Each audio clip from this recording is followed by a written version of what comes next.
Rain hit Tom White's window hard that night. He kept turning in his bed, his blankets wet with sweat.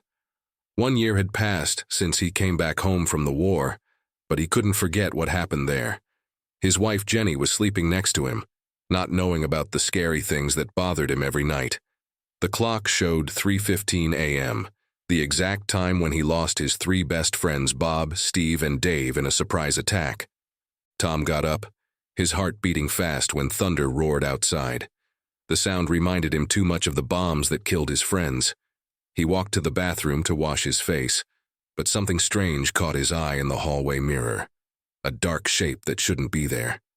He stopped moving, watching as the shape got darker and clearer. The air suddenly got very cold, and he could see his breath like it was winter. "Hey, boss," said a voice he knew too well. Tom felt like his heart stopped. That was Bob's voice, his youngest team member who had died in his arms during the attack. Tom turned around slowly, his hands shaking badly. At the end of the hallway stood Bob, wearing his dirty army clothes and his lucky red scarf that he always kept in his pocket. But something was wrong. Bob's clothes had dark spots that Tom knew were blood, and his eyes looked very sad and empty. "This can't be real," Tom said quietly, holding onto the bathroom door to stay standing. But Bob stepped forward, looking as real as any living person. "We need to talk, boss," Bob said, his voice making a weird echo in the quiet house. "About that night, about the things you don't remember." Tom's legs felt weak as more dark shapes appeared behind Bob. He could see Steve's big, tall body and Dave's funny way of walking as they became clearer. The hall light blinked, and Tom saw something in Bob's hand, a folded paper he had never seen before. "You gave us the wrong directions that night, boss," Bob said, his voice now sounding scary and different. "But that's not what's really bothering you, is it? There's something else, something you're trying to forget." Jenny called from the bedroom. "Tom? Who are you talking to?" The dark shapes moved but didn't go away. As Tom turned to answer Jenny, Bob whispered, "We'll come back tomorrow night, boss. And the night after that. Until you remember everything. Until you face what really happened at Camp Green." When Tom looked back, the hallway was empty, but the air was still very cold, and on the floor was Bob's red scarf, the same one they buried him with a year ago. Tom picked up the scarf with shaking hands. It felt real, too real. When he walked back to his bed, he saw the folded paper on his small table. He was too scared to read it now, but he knew he would have to look at it tomorrow. While getting back in bed, Jenny moved closer to him in her sleep, not knowing their quiet life was about to change forever. Deep down, Tom knew this was just the start, and his dead friends weren't here just to visit. They wanted something from him, something hidden in his memories of that horrible night, something he had made himself forget. What made it worse was that Tom remembered something else, something he hadn't told anyone, not even Jenny. A week before the attack, he had seen strange lights at Camp Green. He had reported it to his commander, but everyone laughed it off. Now he wondered if those lights had something to do with his friend's death. And the paper in Bob's hand, he had seen something like it before, in a secret file that went missing the day after the attack. As the rain kept falling, Tom noticed something else that made his skin crawl. The 3 family pictures on his wall were now showing strange shadows behind each person, and his old army compass on the dresser was spinning wildly, even though it had been broken for months. He closed his eyes, trying to calm down, but when he opened them, he saw tiny words scratched into his ceiling. "Remember the red box?" Tom's mouth went dry. The red box. The one thing he had promised Steve he would never open, never talk about. But now, it seemed his dead friends weren't giving him a choice anymore. The next morning, Tom tried to act normal at breakfast, but his hands wouldn't stop shaking as he poured his coffee. Jenny noticed something was wrong. "Bad dreams again?" she asked softly, putting her hand on his. Tom nodded, not mentioning the scarf he had hidden under his pillow, or the mysterious paper now burning a hole in his pocket. The words, "Remember the red box," had disappeared from the ceiling, making him wonder if he was losing his mind. His phone buzzed. A text from an unknown number. Check your old army locker. B. Tom's coffee cup slipped from his hand, shattering on the kitchen floor. It couldn't be from Bob, he told himself. Dead people don't send text messages. But when he tried calling the number back, a strange voice recording played. Camp Green Storage Facility breach May 15th. 3 casualties. 1 survivor. The red box remains secure. Later that morning, Tom drove to his old storage unit across town. His hands trembled as he unlocked the roll-up door. There, in the back corner, sat his dusty army locker. As he approached it, the temperature dropped just like last night. On top of the locker sat a small gray cat, something that should have been impossible since the storage unit had been locked tight. You can see them too, right? A voice asked, making Tom jump. An old man stood at the storage unit entrance, leaning on a wooden cane. His name tag read Bill, Facility Manager. But something about him seemed off. The ones who come back, Bill continued, his eyes fixed on the cat. They're not just haunting you, Tom. They're trying to warn you. Tom stared at Bill. How do you know my name? The old man smiled sadly. Same way I know about Steve's red box. I was there that night at Camp Green. Not as a soldier, but as something else. The cat meowed and vanished into thin air. Bill's image flickered like a bad TV signal. They're not what you think they are, Tom. Neither am I. The attack, the wrong directions, the missing file, it's all connected to what's in that box.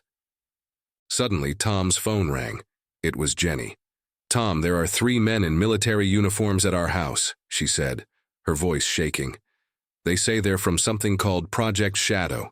They're asking about a red box. Tom's blood ran cold. Before he could reply, Bill grabbed his arm. The old man's hand felt ice cold. Don't tell them anything, Bill whispered urgently. They've been searching for it for years. The box, the lights you saw, your friends.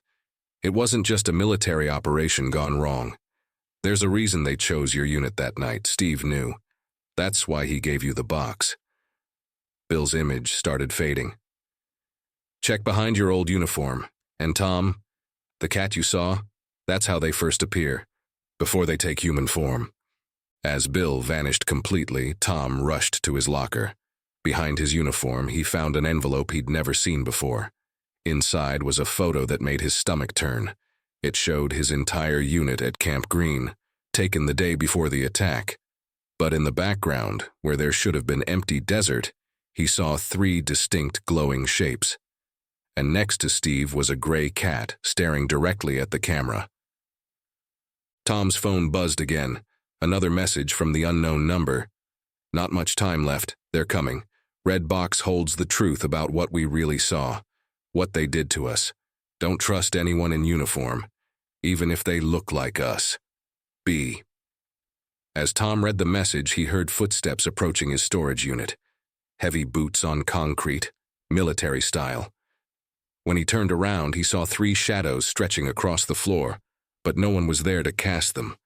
Tom's heart raced as the shadowless footsteps grew closer.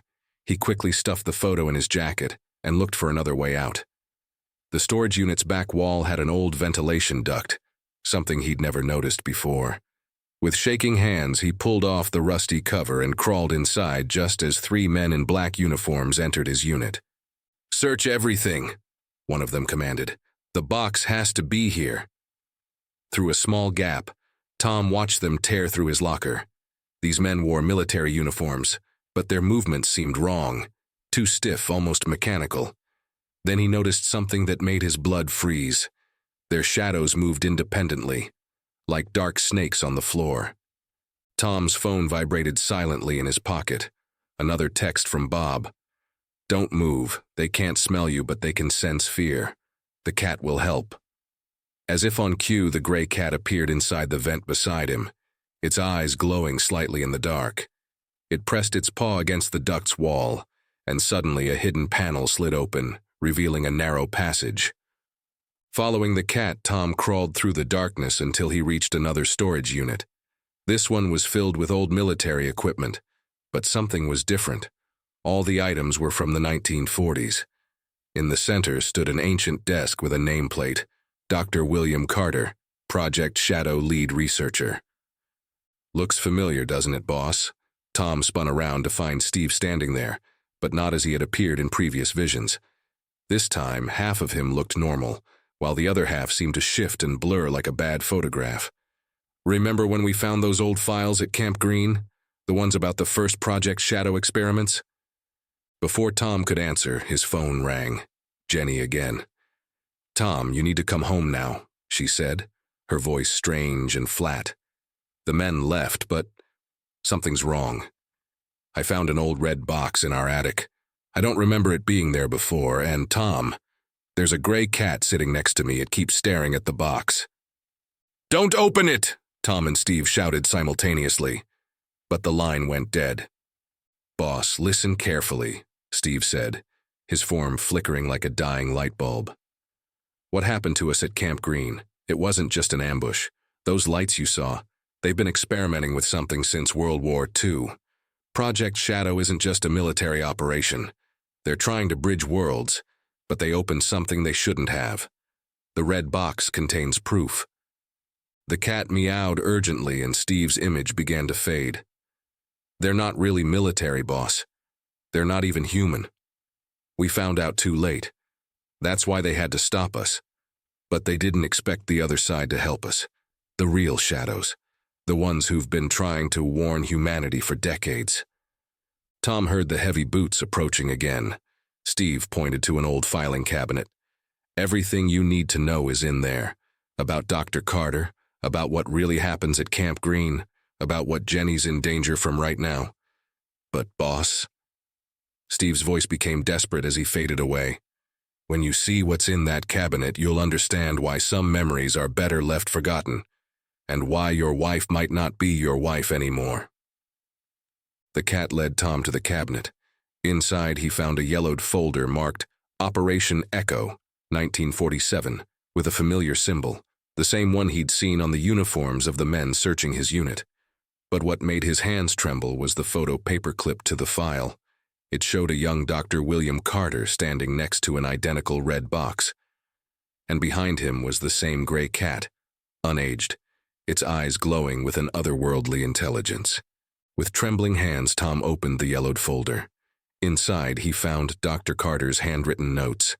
Day 731. "The shadows aren't our enemies as we thought. They're refugees, fleeing from something far worse. The red boxes act as doorways. God help us if the others find out what we've done." Suddenly, Tom's phone lit up with Jenny's picture. But instead of her voice, he heard a strange static followed by Bob's urgent whisper. "Don't go home, boss. That's not Jenny calling. They took her right after she found the box. We've got her safe, but you need to get to the old church on Pine Street. The real Jenny will be there with Sarah." "Sarah?" Tom's voice cracked. Sarah was Dave's wife. She had disappeared 3 months after their unit's death. Everyone assumed she'd moved away to deal with her grief. The gray cat nudged another paper from the folder. It was a list of names, wives and family members of soldiers involved in Project Shadow, all marked as successfully replaced. Jenny's name had been added at the bottom, the ink still wet. Tom rushed out of the storage facility, the cat following close behind.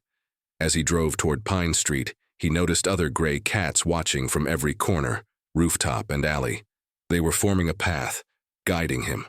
The rain had started again, but it wasn't hitting his car windows. It was falling upward. The old church looked abandoned, its stained glass windows dark. But as Tom approached, he saw soft blue light pulsing from inside. He found Jenny and Sarah in the basement, surrounded by floating orbs of light. Sarah looked exactly as she had 4 months ago, except her eyes now held the same otherworldly glow as the cat's. "I'm sorry I disappeared," Sarah said, her voice echoing strangely. "After Dave showed me what was in the red box, they came for me. The shadows helped me hide. They've been protecting us all along, Tom. The things wearing our loved ones' faces, they're called the mimics. They're what the shadows were running from." Jenny hugged Tom tightly. "I got out just in time," she whispered. "That thing wearing my face, it almost had me. But the cats, they're not really cats, are they, Sarah?" Sarah shook her head. "They're the shadow's true form. Everything else, the ghosts of Bob, Steve, and Dave, even my new appearance, it's how our minds process what we're seeing. We can't comprehend their real form. The church's basement suddenly filled with more cats, their eyes glowing in unison. One of them transformed into Bob, looking more solid than ever. "Boss," he said urgently, "we found something in the box. Coordinates. Dr. Carter didn't just find the shadows in 1947. He found their city, a place where our world and theirs overlap. The mimics want those coordinates. That's why they've been replacing people, infiltrating the military. And now..." The ground shook. Through the basement window, they saw military vehicles surrounding the church. But the soldiers stepping out didn't cast any shadows under the streetlights. Leading them was someone Tom recognized, himself, wearing a captain's uniform, smiling in a way he never would. Sarah grabbed the red box from behind an old altar. "Carter left instructions," she said quickly.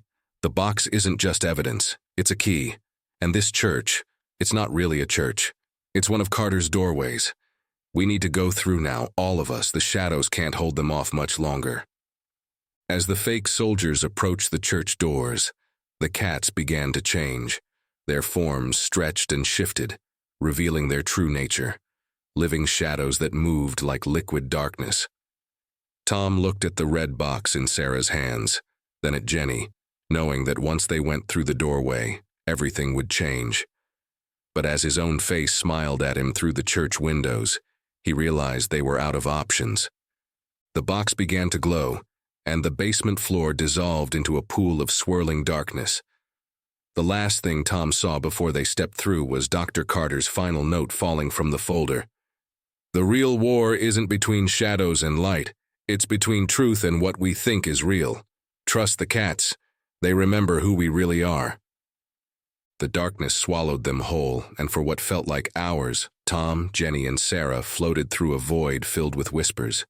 When their feet finally touched solid ground, they found themselves in a place that bent the mind, a city that seemed to exist in twilight, where buildings twisted into impossible shapes, and the sky rippled like dark water. "Welcome to Echo City," Bob's voice came from behind them. He stood with Steve and Dave, all three looking more alive than in their previous appearances. "This is where Dr. Carter first found the shadows in 47, where we've been hiding since that night at Camp Green." The city around them pulsed with a faint blue glow, similar to the lights Tom had seen before the ambush. Thousands of gray cats walked the strange streets, some transforming into shadows, others into people Tom recognized, missing persons whose faces he'd seen on the news over the years. "Look," Jenny pointed to a massive building in the center of the city. Its walls were made of shifting darkness, but the windows glowed with the same red light as the box Sarah carried. "That's the archive," Dave explained. "Everything Project Shadow tried to hide, every person they replaced, every experiment they conducted. It's all documented there."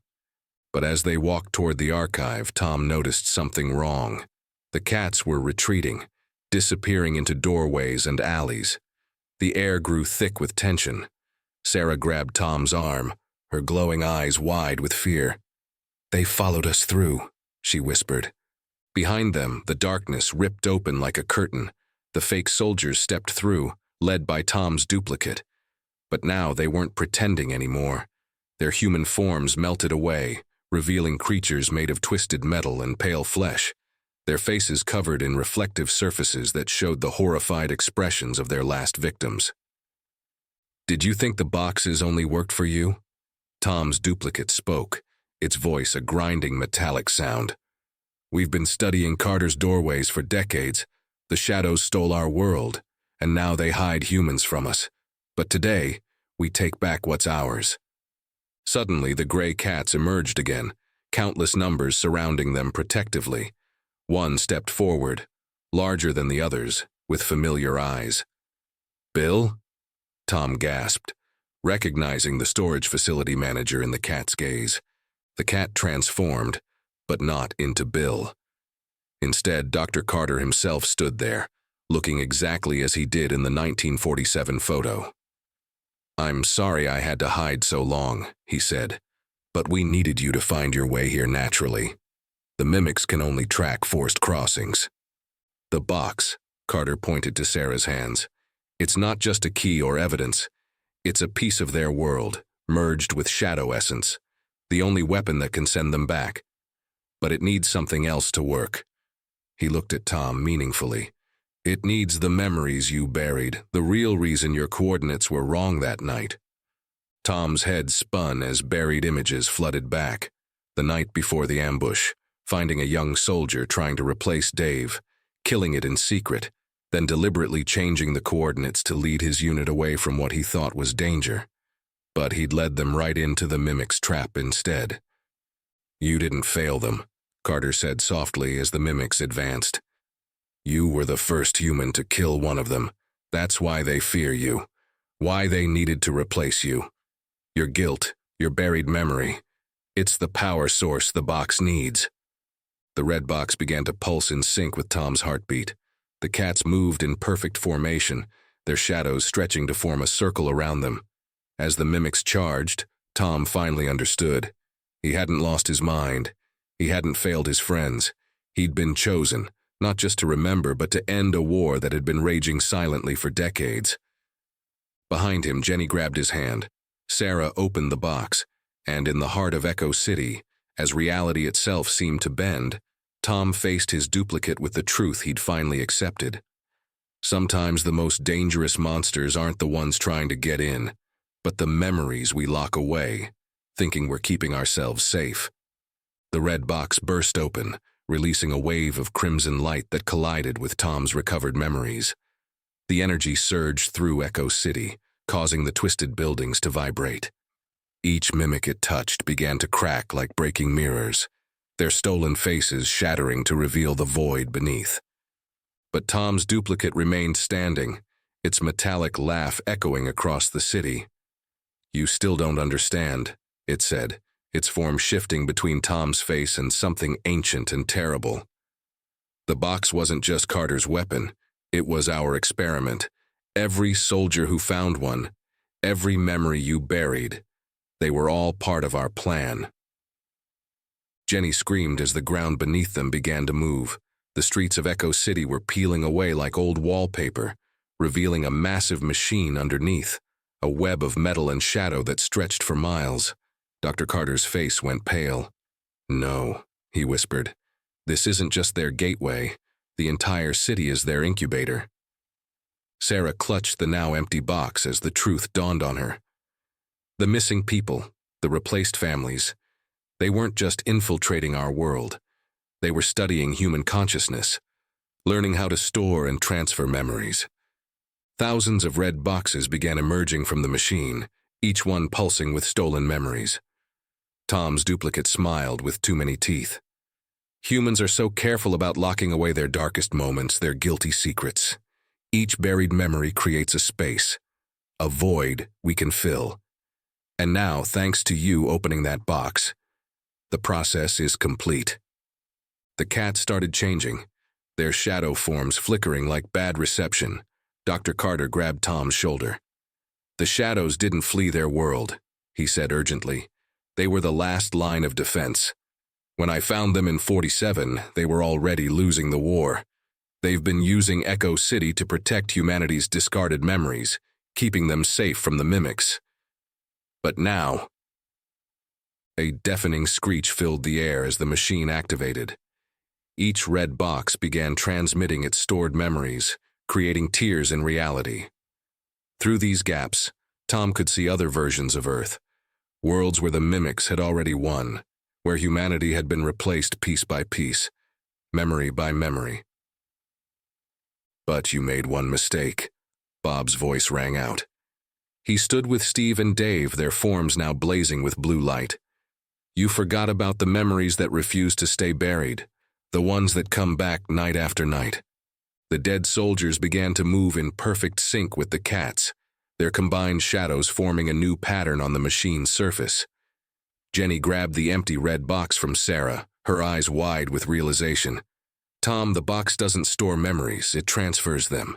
Your guilt wasn't powering it. Your friends were trying to give you back what the mimic stole.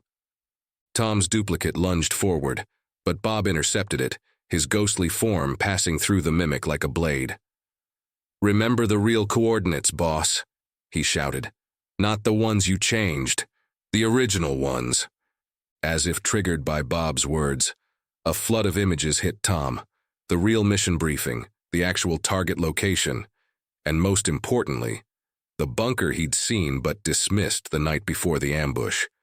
The one that had held Echo City's only weakness. Dr. Carter's face lit up with understanding. "Of course," he said. "The machine doesn't run on buried memories. It runs on the echoes of truth. That's why they needed humans to willingly hide their memories.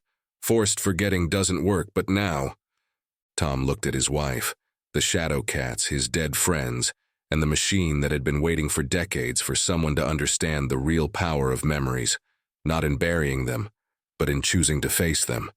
The coordinates weren't a location. They were a code, a key to something the mimics never understood about human consciousness. As Tom's duplicate reached for him with metallic fingers, Tom closed his eyes and did the one thing he hadn't done since that night at Camp Green. He chose to remember everything. The memories crashed through Tom's mind like a tidal wave, but this time, instead of fighting them, he let them flow. Every detail of that night at Camp Green blazed in his consciousness: the hidden bunker, the wall of red boxes, and most importantly, the strange symbols he'd seen but forced himself to forget. As Tom's real memories flooded back, his duplicate began to malfunction, its metallic form convulsing. The other mimics froze, their reflective faces showing signs of distress. Dr. Carter shouted over the machine's growing whine. "The symbols, Tom, they're not coordinates. They're a shutdown code." Tom began reciting the sequence he'd seen in the bunker. With each number and symbol he spoke, the massive machine beneath Echo City shuddered. The thousands of red boxes started vibrating, their stolen memories breaking free like beams of light. "No!" Tom's duplicate screamed, its voice distorting. "Those memories are our anchor points, our bridges to your reality." But it was too late. The freed memories were finding their way back to their original owners, creating a chain reaction throughout the machine. Jenny grabbed Tom's hand as reality buckled around them. "Look!" She pointed to the tiers in space where other conquered Earths had been visible. They were closing one by one, the mimic's network of parallel worlds collapsing. The shadow cats began to change again, but this time into their true form. Beings of pure light who had been hiding in darkness to survive. Dr. Carter's eyes filled with tears. "Now you see," he said. "The shadows were never shadows at all. They were the last survivors of the worlds the mimics had already taken, hiding in plain sight, waiting for someone to remember the truth." Sarah's body started glowing with the same light. "That's why they took me first," she said, understanding dawning in her illuminated eyes. "Why they saved all the families of soldiers who discovered the truth. We weren't just survivors. We were becoming like them, learning to fight back." Bob, Steve, and Dave stood in a triangle around Tom, their ghostly forms pulsing in sync with the beings of light.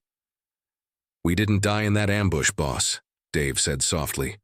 "We transcended, became something else. The mimics thought they were breaking you by making you watch, but they were really showing you the way out." The machine gave one final groan.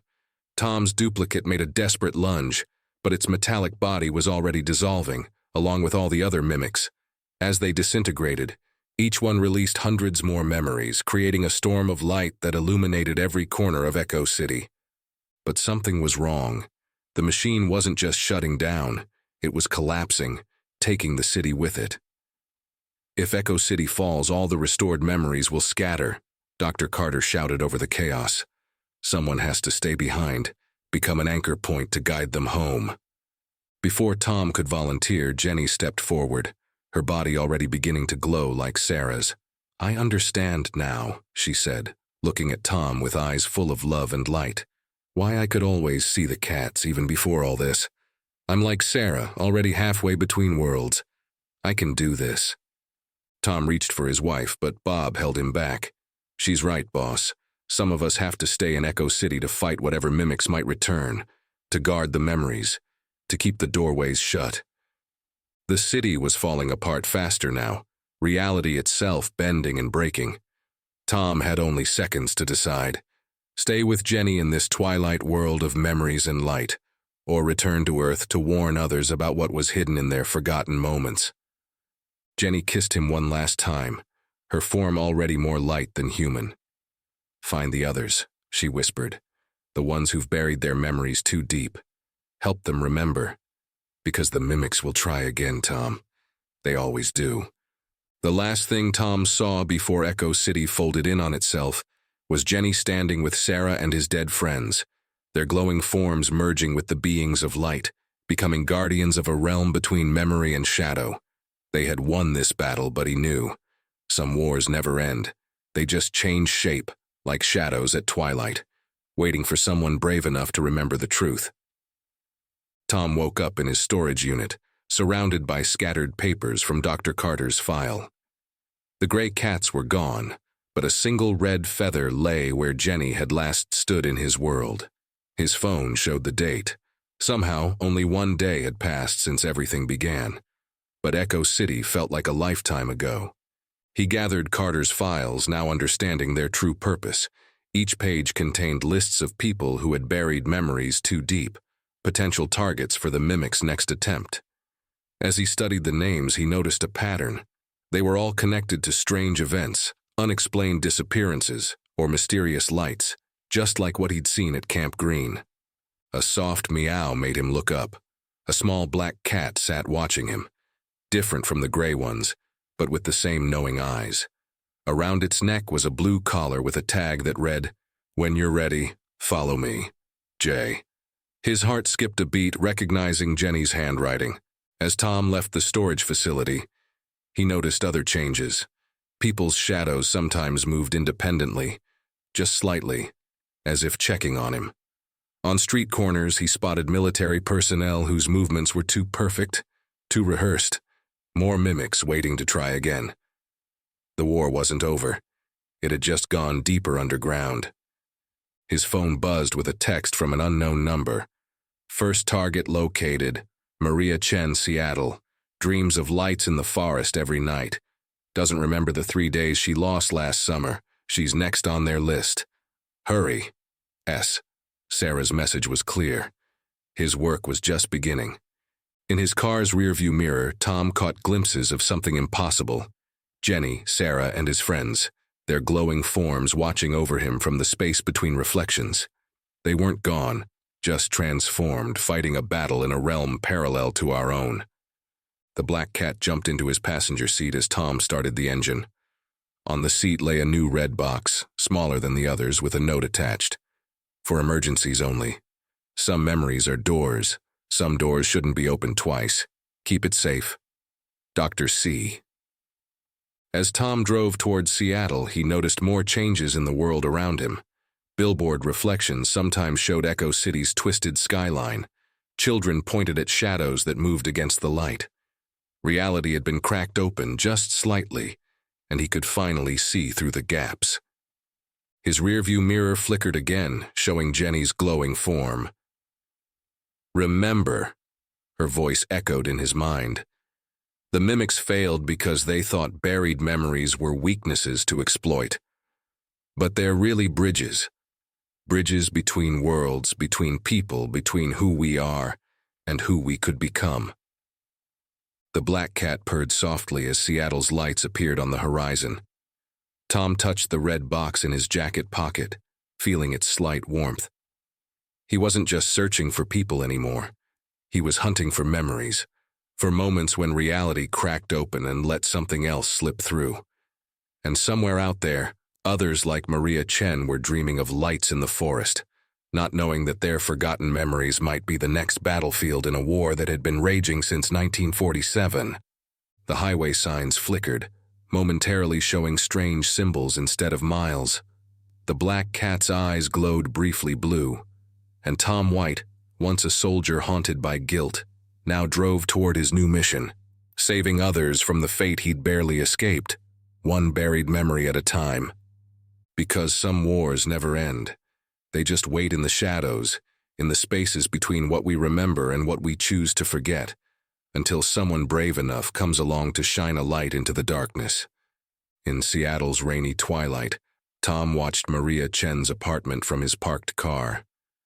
Through her window, he could see her moving restlessly, checking her locks for the third time that evening. The black cat, which he'd named Shadow, sat alert in the passenger seat, its eyes fixed on something Tom couldn't quite see. Maria's shadow kept splitting into two, then merging back together, a sure sign the mimics were already closing in. According to Dr. Carter's files, she disappeared for 3 days last summer while hiking near Mount Rainier. She'd been found without any memory of what happened, but her camera contained strange photos of lights between the trees. Tom's phone lit up with another text from Sarah. "She's not alone in there. The thing wearing her mother's face arrived this morning. You have about an hour before the replacement process begins. S." As if confirming Sarah's warning, a second figure appeared in Maria's window. An elderly woman moving with that too perfect precision Tom had come to recognize. His hand instinctively touched the red box in his jacket. Using it would open a door, but Jenny's warning echoed in his mind. Some doors shouldn't be opened twice. Suddenly, Shadow hissed. In the rearview mirror, Tom saw Echo City's twisted skyline rippling across Seattle's downtown buildings. The barriers between worlds were getting thinner. Through the rain, he noticed other black cats emerging from alleys and doorways, more watchers sent by Jenny and the light beings. "Tom," Bob's voice came from the car radio, crackling with static. "There's something else. Maria's not just another target. Check the last page of Carter's file." Tom flipped to the back of the yellowed folder. His hands shook as he read the final entry. Subject Maria Chen, daughter of Dr. Linda Chen, original Project Shadow researcher. Inherited genetic markers suggest successful integration of shadow essence. Second-generation hybrid. Priority level. Alpha. Everything clicked into place. Maria wasn't just someone who'd buried her memories. She was like Sarah, already part light being. And her mother wasn't just any mimic. It was trying to access genetic memories passed down from Project Shadow's early days. Shadow jumped into the back seat just as Maria's front door burst open. She ran out into the rain, her shadow now completely separated from her body, trying to warn her. Behind her, the thing wearing her mother's face moved with impossible speed. Tom leaped from his car, the red box humming in his pocket. But before he could reach Maria, the street lights began to flicker, and in their strobe-like pulses, he saw something that made his blood run cold. All around them, people's shadows were pulling away, forming a circle, but these weren't the protective shadows from Echo City. "Tom, get down!" Jenny's voice rang in his head as the shadows lunged toward Maria. These were something else. Shadow rebels who'd sided with the mimics, hunting their own kind. The war wasn't just between light and metal anymore. It was breaking down into chaos. Maria screamed as her own shadow fought against the dark tide, trying to protect her. The false mother's form glitched, revealing chrome and void beneath its human disguise. And above them, the Seattle sky began to tear open, showing glimpses of Echo City's twilight realm, where Jenny and the others were fighting their own battles against something even worse than mimics. Tom had seconds to decide: use the box and risk opening a door that might never close, or watch as both Maria and her shadow were torn apart by forces she didn't even know existed. But as rain fell upward and reality buckled around them, he realized there was a third option, one that Dr. Carter's files had hinted at, but never fully explained. Sometimes, to save a memory, you had to become one. Tom took a deep breath and did something no human had ever attempted. He stepped directly into Maria's separated shadow, merging his consciousness with her buried memories. The world exploded into fragments of light and dark, past and present colliding in a kaleidoscope of truth. He saw everything through Maria's eyes, her real memories of those 3 missing days. She hadn't just seen lights in the forest, she'd found one of Dr. Carter's original bunkers. Inside, her mother, her real mother, had left her a message recorded in 1947.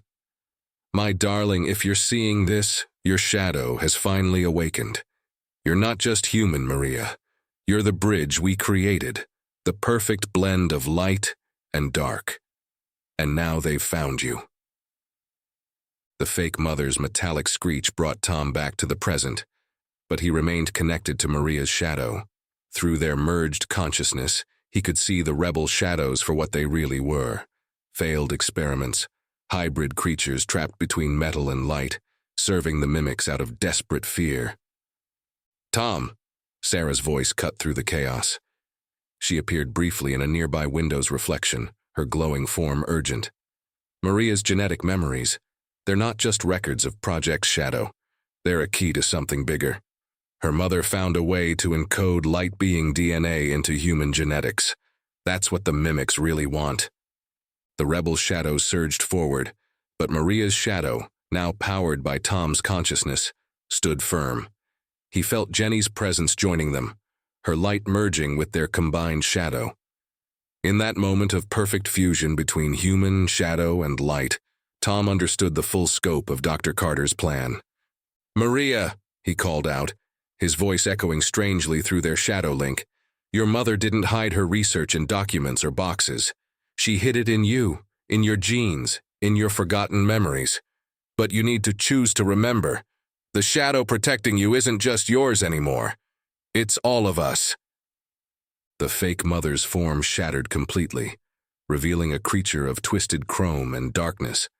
But as it reached for Maria, something extraordinary happened. All the black cats watching from the shadows began to change, not into light beings this time, but into perfect replicas of Dr. Linda Chen, each one carrying a fragment of the truth she'd scattered through time. "My research wasn't about fighting the mimics." All the Lindas spoke in unison, their voices reaching Maria through the genetic memories now awakening in her blood. "It was about evolution. Humans weren't meant to stay just human. The light beings didn't come here to hide. They came to help us transform." The rebel shadows faltered, sensing the change beginning. Maria's eyes began to glow with the same inner light as Sarah's, but there was something else. Her shadow, still merged with Tom's consciousness, wasn't fighting against the light. Instead, they were balancing each other, creating something entirely new. Tom felt his own body changing, the barrier between his physical form and Maria's shadow dissolving. Jenny's voice whispered in his mind, "Now you see why I had to stay in Echo City. We weren't just fighting the mimics. We were waiting for this moment, the first true merger of human, shadow, and light."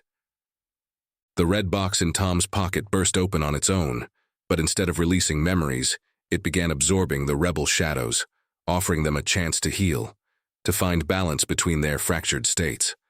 Above them, the tear in the sky widened, showing not just Echo City now, but hundreds of other realities, some conquered by mimics, others transformed by light beings, and a few, precious few, where humans had found their own path between the extremes. Maria stood in the rain, her body glowing, her shadow strong and unified, as decades of buried genetic memories surfaced. Through their connection, Tom felt the final piece of Dr. Carter's grand plan falling into place. The war wasn't meant to be won by any single side.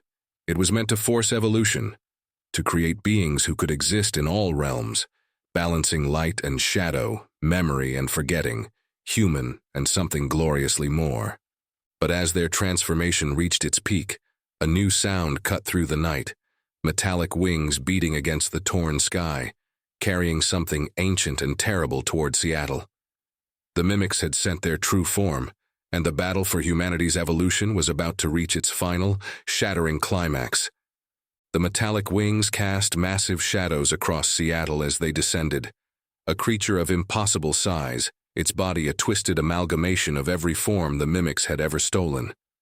Through his merged consciousness with Maria's shadow, Tom saw it for what it truly was, the Mimic Queen, the original entity that had started the invasion across countless realities. "It's here," the echoes of Linda Chen spoke through her genetic memories in Maria's blood, the moment Project Shadow was created for, not to fight, not to hide, but to transcend. The Queen landed, her impact cracking reality itself. Buildings flickered between Seattle's structures and Echo City's twisted architecture. The black cats transformed one final time, but not into Linda Chen. Instead, they became bridges of pure energy, connecting Earth to Echo City, allowing Jenny, Sarah, and an army of light beings to pour through. Tom. Jenny's voice resonated through their shadow link. The box. It was never just a container or a weapon. All the red boxes, they're pieces of the Queen's original form from before she chose darkness over light, before she started consuming realities. Understanding flooded through Tom as Maria's genetic memories merged completely with his consciousness. Dr. Carter and Linda Chen hadn't been creating weapons or soldiers. They'd been gathering fragments of the Queen's lost light, preparing for this moment of reunion and reformation. The Queen screeched, a sound that shattered every window in Seattle. But in that sound, Tom heard something else. Loneliness, ancient and deep. "She's not trying to destroy us," Maria whispered, her body now pulsing with generations of stored light. "She's trying to find her way home." Tom felt Jenny's presence strengthen in their shared consciousness. The rebel shadows, healed by the red box, began to merge with the light beings, creating chains of energy that surrounded the Queen. Every person on the street below froze as their shadows separated and rose up, answering an ancient call buried in their collective memory. "We are all her children," Sarah's voice rang out. Light, shadow, human, mimic, all fragments of the original whole scattered across realities. The war wasn't about survival. It was about remembering who we really are.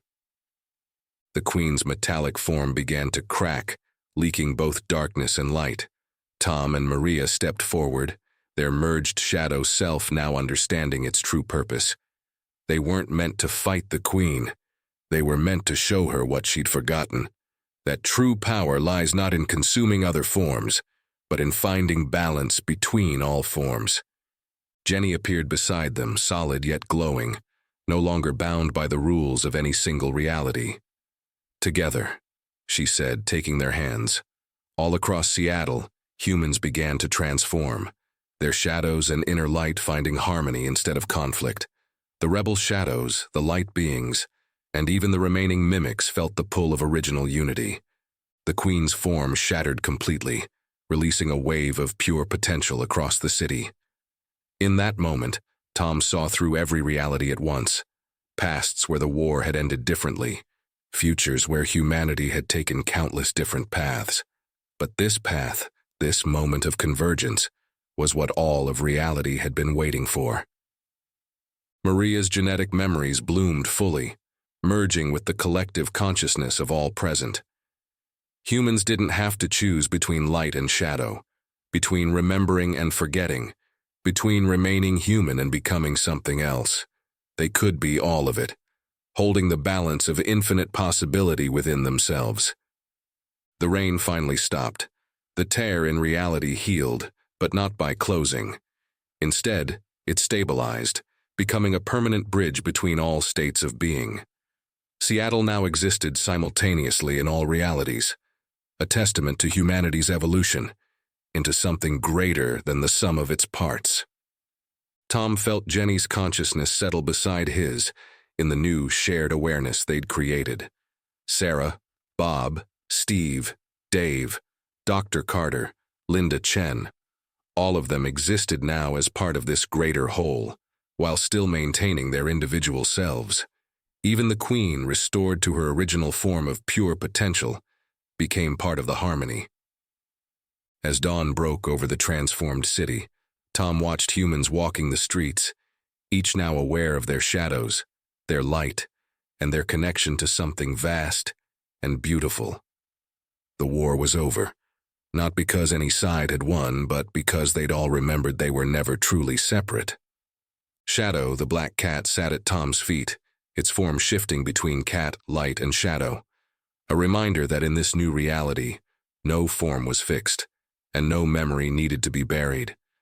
The real gift wasn't in forgetting or remembering, but in choosing, moment by moment, how to exist in a world of infinite possibility.